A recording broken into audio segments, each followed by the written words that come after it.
नमस्कार dear students, KL polytechnic की online class में आपका स्वागत है। स्टूडेंट्स, आज हम लोग आईएमआरई का ही वही चैप्टर पढ़ रहे हैं जो अभी तक पढ़ रहे थे, उसी को कंटिन्यू करते हुए उसमें आज की हेडिंग हम लोग पढ़ेंगे भूगर्भ केबिल एवं दोष, यानी अंडरग्राउंड जो केबल्स होती हैं और उनसे संबंधित क्या क्या दोष हो सकते हैं, क्या क्या परेशानियां हो सकती हैं, उनके बारे में पढ़ेंगे स्टूडेंट्स। तो चलिए आज की क्लास शुरू करते हैं।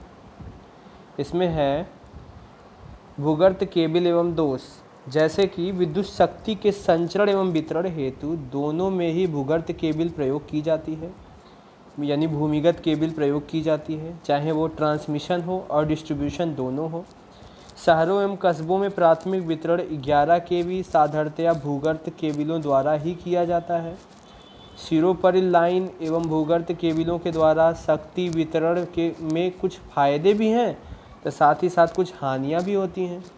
ठीक है डियर स्टूडेंट्स, तो अब हम लोग आगे शुरू करते हैं। पॉइंट डाल करके सारा पूरी हेडिंग पॉइंट डाल करके समझाई गई है। 11 पॉइंट्स हैं जिनको आपको तैयार करना है, आपको इसको पढ़ लेना है, अच्छे से लेक्चर सुन लेना है, आपका तैयार हो जाएगा। ठीक है डियर स्टूडेंट्स, तो चलिए क्लास शुरू करते हैं। सिरोपरि लाइनों की संस्थापन करना सुगम होता है, यानी जो ऊपर की तरफ जो पोल्स में वायर लगाए जाते हैं वो बड़ा इजी होता है, जबकि भूगर्भ केबिलों को बिछाना बहुत ही कठिन होता है। सिरोपरि लाइनों में टेपिंग लेना सुगम है और भूगर्भ केबिलों के सापेक्ष अधिक टेपिंग ली जा सकती है। एक ही इकाई पर एक से अधिक लाइनें बिछाई जा सकती हैं। भूगर्भ केबिलों के सापेक्ष सिरोपरि लाइनों को स्थापित करना कठिन होता है। ठीक है डियर स्टूडेंट्स,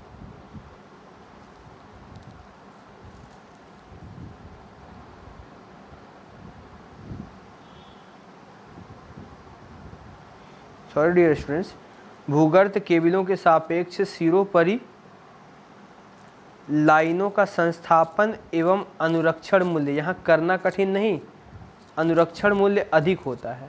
अनुरक्षण मूल्य अधिक होता है, अधिक होता है। डियर स्टूडेंट्स, ये थोड़ा सा टाइपिंग मिस्टेक हो गई है।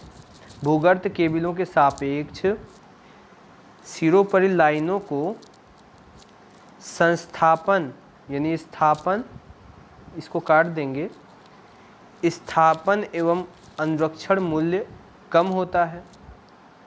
ठीक है डियर स्टूडेंट्स, भूगर्भ केबिलों की विशेषता यह है कि यह दिखाई नहीं देती तथा सिरोपरि लाइन साफ सुथरा दिखाई पड़ता है। ठीक है, बड़े शहरों और कस्बों में उच्च वोल्टेज पर शक्ति के संचरण वितरण तथा एलटी वितरण, स्ट्रीट लाइट तथा भवनों की वायरिंग में भूगर्भ केबिलों का प्रयोग किया जाता है, जिससे गलियां साफ सुथरी लगती हैं। नहीं तो जो ग्रामीण इलाके होते हैं और छोटे छोटे नगर होते हैं, वहाँ पे गलियां जैसे जाल हो जाती हैं तारों से।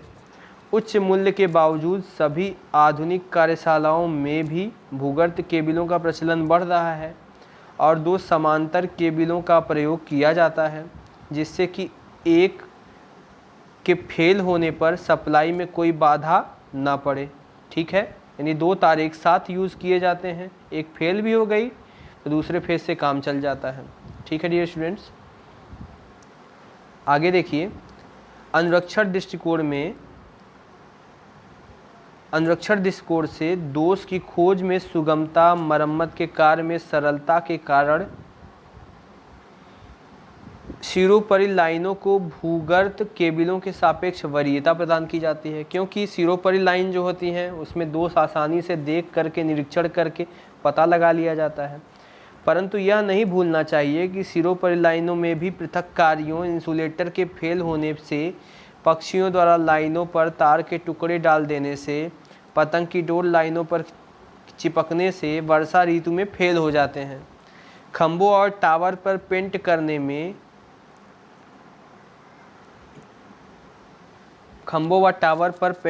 में कहाँ गया, हाँ, काम, आर्म तथा दरार पड़े पृथककारी बदलने में फिटिंग को टाइट करने आदि में सिरोपरि लाइनों का अनुरक्षण मूल्य भी कम नहीं होता, जबकि इस प्रकार का अनुरक्षण कार्य भूगर्त केबिलों में नहीं करने पड़ते। माने मिला जुला के अगर उसका अनुरक्षण और रख रखाव देखा जाए तो सिरोपरि लाइन का रख रखाव, अनुरक्षण और जो होने वाला टोटल कास्ट जोड़ेंगे वो भूगर्त केबिल के लमसम बराबर हो जाता है। अगला है खंभों और टावर पर पेंट करने में हाँ ये तो हो गया। वास्तव में केबिलों का प्रारंभिक संस्थापन व पूंजीगत मूल्य ही अधिक होता है, इसका अनुपात कार्य लगभग नगण्य होता है।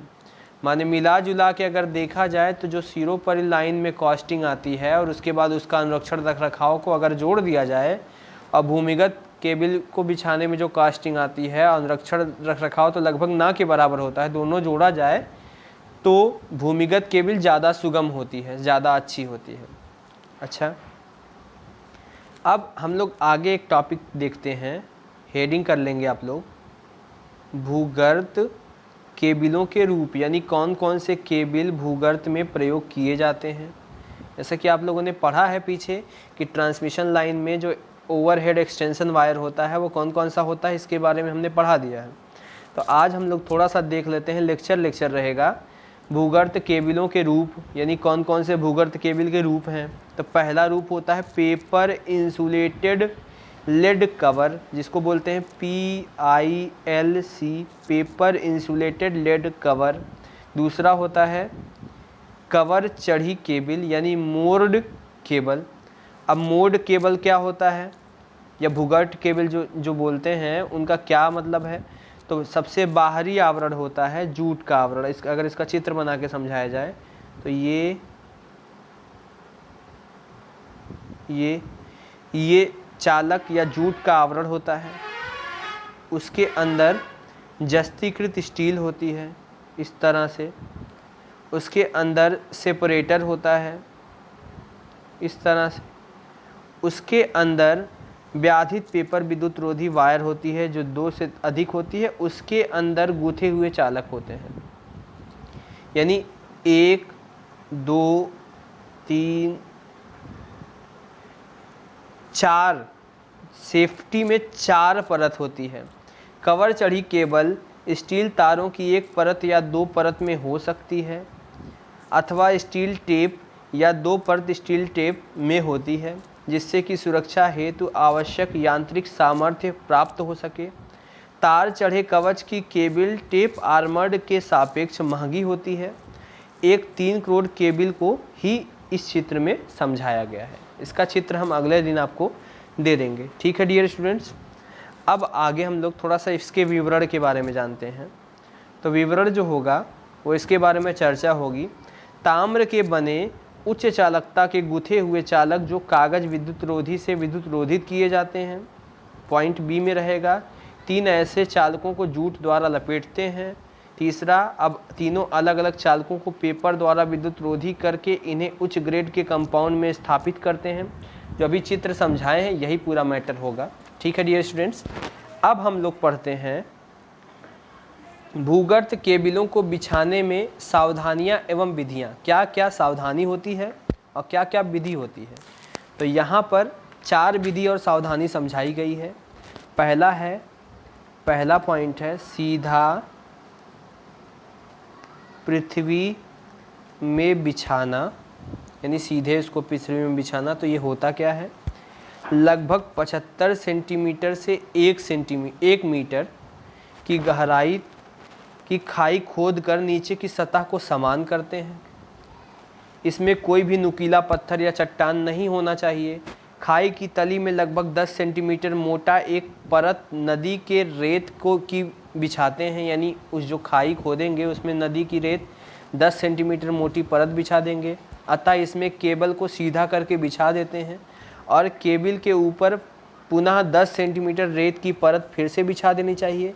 यदि पृथ्वी ज़्यादा खराब ना हो तो मुलायम मिट्टी से भी केबल को ढकते हैं। इससे केबल की यांत्रिक सुरक्षा के साथ साथ इसके रूट का पहचान भी आसानी से हो जाता है। दूसरा पॉइंट है डक्ट या पाइप में बिछी केबल। डक्ट या पाइप में बिछी केबिल, डक्ट माने होता है एल्यूमिनियम या फिर कोई ढलवा लोहा। ढलवा लोहा, मिट्टी के बने पाइप, जस्तीकृत लोहे के पाइप या सीमेंट के बने पाइप प्रयोग किए जाते हैं। सड़क को पार करते समय या रेलवे ट्रैक के नीचे पाइप अधिक मजबूत होने चाहिए। उपरोक्त पाइप का साइज़ काफ़ी बड़ा रखते हैं जिससे कि भविष्य में कोई अतिरिक्त केबल भी यदि आवश्यकता पड़े तो इसमें फिर से डाल सकें। इस तरह की पाइप होती है जिसमें 2 या 2 से अधिक तारों को इस तरह से गुजार देते हैं। पाइप प्रयोग करने से यह लाभ होता है कि खाई को बिना खोदे पाइप में से केबल को खींचकर इसके स्थान पर नई केबल आवश्यकता पड़ने पर विस्थापित की जा सके। मान लीजिए ये केबल ख़राब हो गई, इसको खींच के निकाल लेंगे, इसकी जगह पे दूसरी केबल पाइप में ही डाल देते हैं, ईजी पड़ता है। अगला है ठोस बिटुमन में बिछाना, यानी लेड सैलिड इन बिटुमन। तीसरा क्या है? ठोस बिटुमन में बिछाना। अब सॉरी स्टूडेंट्स, देखिए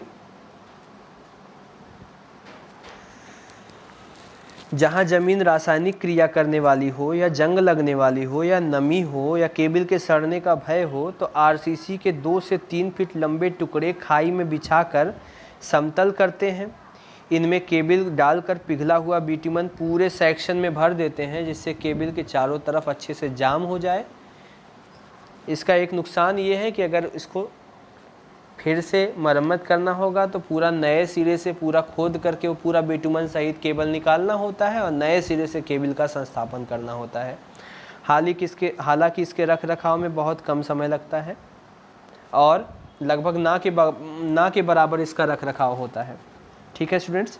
अगला है सपोर्टेड ऑन ब्रैकेट्स, यानी ब्रैकेट पर लगाकर। चौथा पॉइंट है ब्रैकेट